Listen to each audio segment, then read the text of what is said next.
নমস্কার বন্ধু, garden view tips চ্যানেলে আপনাদেরকে স্বাগত জানাই।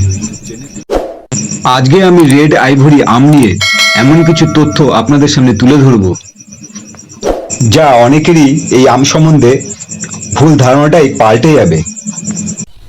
আপনারা একটু খেয়াল করলে দেখবেন, ইউটিউবে যখন রেড আইভরি নিয়ে কোনো ভিডিও দেখেন, বেশিরভাগ লোকেই বলে রেড আইভরি সম্বন্ধে খেতে ভালো না, স্বাদ ভালো না, মিষ্টি কম।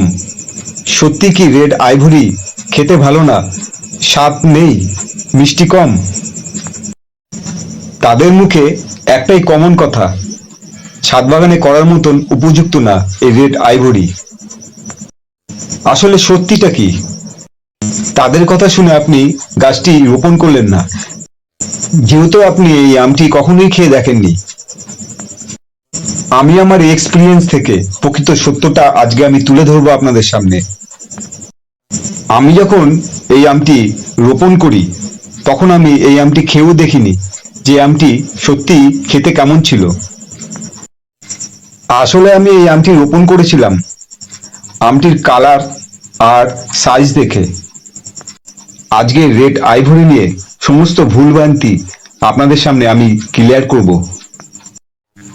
প্রথম যে ভুলের কথা বলবো, একই নামের দুইটি আম, দুইটি ভ্যারাইটি একই নামের, রেড আইভরি আর চিয়াংমাই।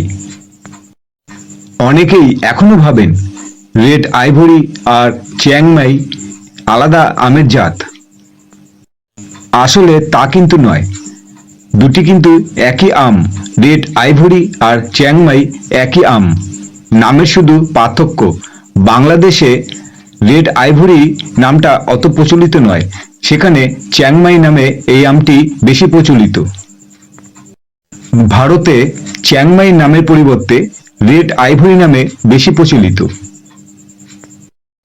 এই দুটি আমের মধ্যে স্বাদের কোনো পার্থক্য নেই, কালার দুটোরই লাল বর্ণের হয়, আর সাইজ অনেকটাই বড়, ওজন প্রায় 2 কেজির মতন।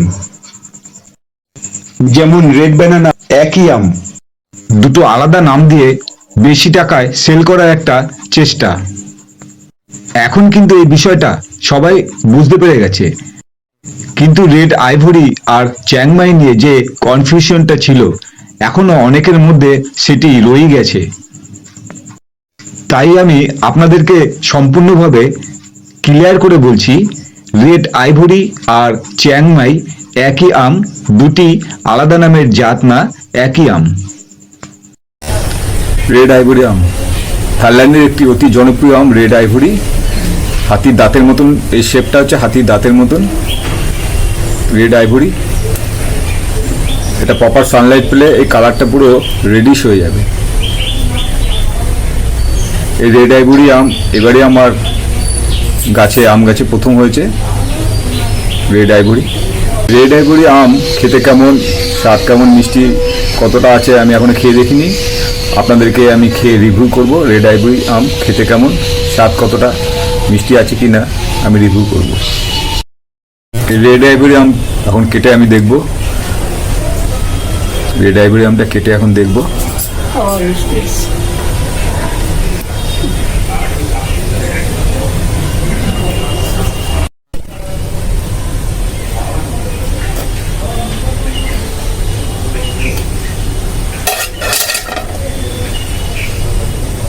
আমের কালারটা দেখুন, পুরো হলুদ আর বাইরেটা পুরো লাল, সুন্দর একটা ফ্লেভার আছে। এখন খেয়ে দেখবো আমটা মিষ্টি কতটা আছে। রেড আইভরি আম, আমি শুনেছি রেড আইভরি আম অতটা মিষ্টি হয় না, তবে আমি খেয়ে দেখবো আর আপনাদেরকে অরিজিনাল রিভিউ করব। রেড আইভরি আম খেতে কেমন, মিষ্টি কতটা, ছাদ বাগানে করার মতন উপযুক্ত কিনা। তবে মিষ্টি যাই হোক না কেন, এই ধরনের আম যদি আপনার গাছে হয়ে থাকে, দেখতে অবশ্যই খুবই সুন্দর লাগবে।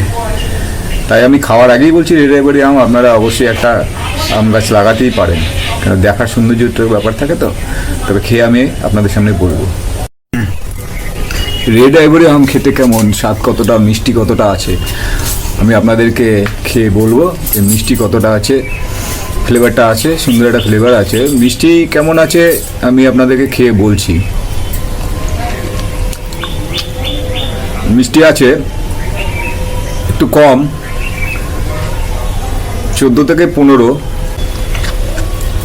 খেতে ভালোই, খারাপ না, ছাদ বাগানে করার মতন উপযুক্ত। আমি এই কারণে বললাম, মিষ্টি যারা বেশি খায় তারা হয়তো রেড আইভরি আমটাকে কম মনে হবে মিষ্টি, কিন্তু যারা ছাদ বাগানে খুব সুন্দর রঙিন আম বড় সাইজের যারা করতে চান বা দেখতে ভালোবাসেন তাদের জন্য রেড আইভরি আম একটা আদর্শ আম হবে। আমার তো ভালোই লাগছে। ভিডিওটি আপনাদের কেমন লাগলো আপনারা কমেন্ট করবেন, লাইক করবেন আর শেয়ার করবেন। আর ভিডিওটা যদি ভালো লাগে তাহলে কমেন্ট করে জানাবেন। আর নতুন বন্ধুরা যারা আমার ভিডিওটি আজকে প্রথম দেখছেন তারা আমার চ্যানেলটিকে সাবস্ক্রাইব করে আমার পাশে থাকবেন। আমার বাগানে এরকমই দেশি বিদেশি ভ্যারাইটি আমের আমি রিভিউ করে আপনাদেরকে জেনুইন আমি রিভিউ দেবো।